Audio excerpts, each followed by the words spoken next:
Siap-siap dari Surabaya, Sidoarjo, Pak Rahmat Muhajirin. Terima kasih pimpinan. Sopeng menunggu ya, Sopeng ya. Iya, Sopeng nanti aja Sopeng.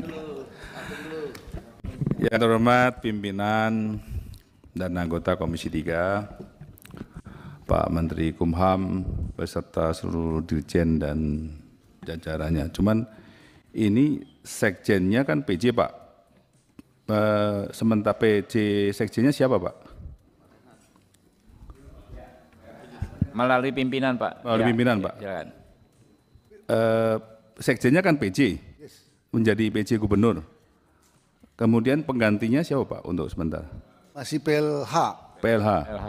Oke. Sekretaris. Ya, biar jelas Pak. Baik,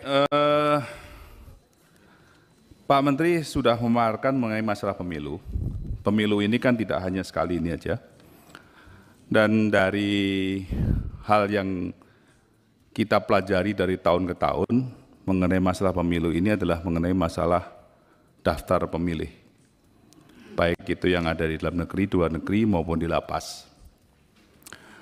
Mungkin pertama kali adalah warga negara asing yang ada di Indonesia, Pak.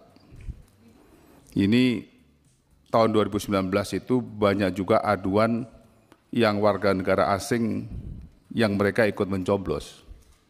Ya itu adalah hoax atau bukan. Tetapi ini adalah merupakan satu hal yang mungkin perlu diantisipasi karena beredarnya juga KTP-KTP yang ini tentunya dari imigrasi yang tahu berapa jumlah sebenarnya warga negara asing, terutama warga negara asing dari Tiongkok Pak, yang mukanya hampir-hampir sama dengan orang-orang di sini. Nah ini bisa disamarkan. Saya minta untuk Dirjen Imigrasi memberikan data yang pasti berapa jumlah orang-orang asing yang ada di Indonesia pada saat pemilu nanti. Dan ini saya minta juga tidak ada lagi daerah-daerah yang mungkin akan ada suatu aduan-aduan mengenai masalah tersebut. Kemudian yang kedua mengenai masalah di kemasyarakatan. Saya menanyakan tadi mengenai masalah PLH itu untuk Sekjen Pak, karena di dapil saya, Jawa Timur, itu hampir seluruh kalapas ganti Pak. Dan setelah saya amati, ternyata juga semua kalapas hampir ganti semua. Nah pertanyaannya sekarang, ada apa ini dekat-dekat pemilu kalapas diganti semua? Dan saya mendengar sepertinya ada fakta integritas yang dilakukan oleh Dirjen Pemasyarakatan dan PJ Sekjen untuk memenangkan daripada salah satu capres dari warga binaan.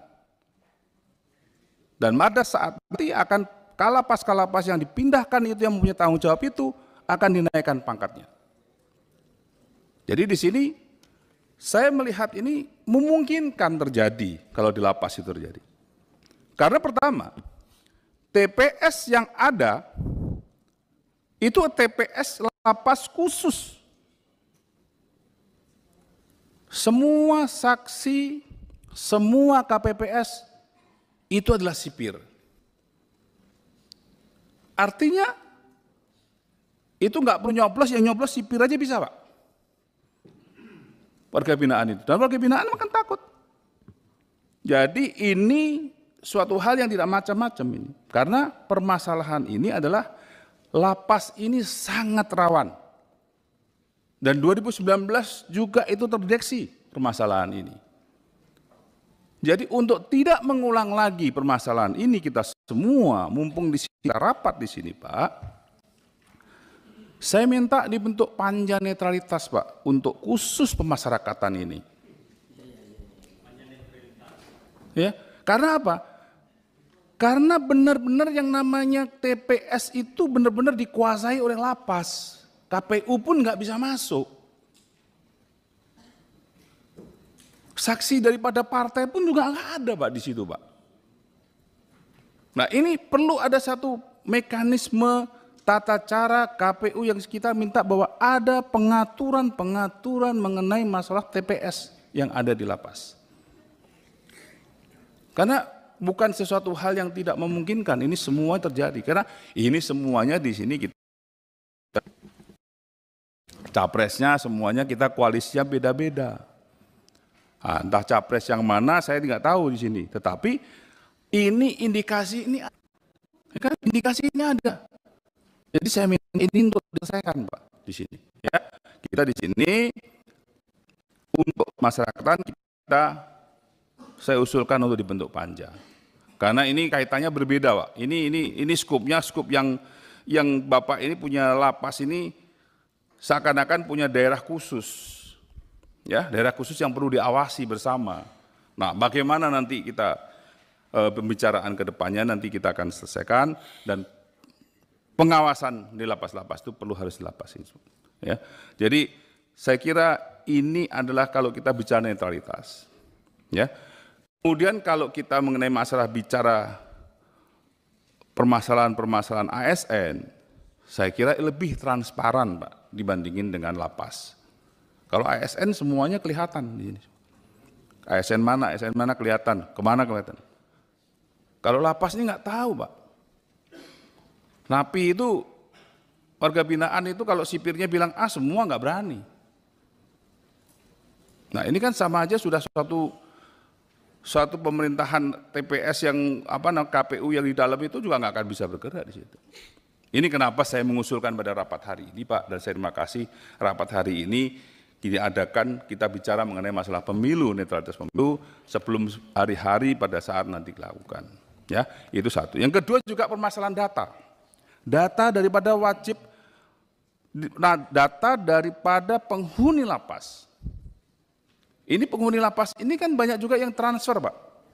Ya, transfer dari daerah ini ke daerah ini, daerah ini ke daerah ini.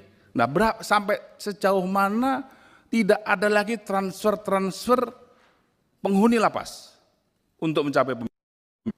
Jadi jangan sampai nanti diputar-putar data pemilu itu, data DPR bisa berubah. Karena ada transfer yang dilakukan oleh pihak Kumham terhadap warga binaan ini.